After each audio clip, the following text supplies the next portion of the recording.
suddenly the Pentagon opening the door to the possibility of sending hundreds of additional troops to Iraq just one day after that 450 troop level increase was announced. Now, how does this all work?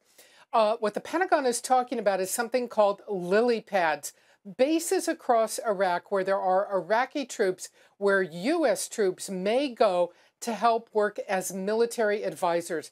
The idea, they say, is that these troops, these Iraqi troops, need to be trained on basic military tasks: supply, command and control, communications, logistics, repair, all the basic military tasks that keeps an army on the move, well beyond just the shooting of those frontline combat forces. There's a sense that now they need to shift and work on some of these skills.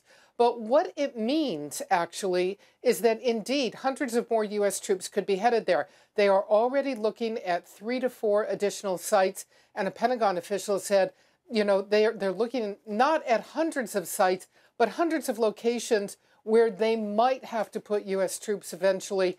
Not that they're going to go to hundreds of places, but they're picking out the ones they need. All of this really first articulated by the chairman of the Joint Chiefs of Staff, General Martin Dempsey, but the Pentagon coming up publicly a short time ago saying, yes, they are now actively considering this. It could make the U.S. mission in Iraq increase and grow significantly. Brianna? Okay, so all we know really is that they could be moving, or they will be moving, hundreds of troops, not exactly sure, to some new sites, still to be determined number of sites, right? That's right. 3 to 4 is what we're hearing for sort of the most realistic possibility in the future. This is now the military plan, we know, that the Pentagon and the U.S. Central Command have been working on behind the scenes. None of this had really been made public, and certainly not in the last 24 hours when the White House came out and announced those 450 troops to go to that base in Anbar province. But it turns out what we've learned now, that's the model. That's the model that they're looking at. They're sending those 450 troops to help advise and assist. And that's what they're looking at now. They'll continue with some of the training.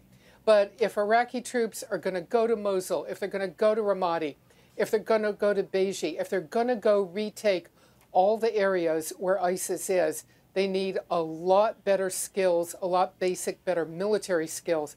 The idea is that these U.S. troops would help. But let's be clear, the risk is they are going into an area much closer to combat. The risk for those troops grows.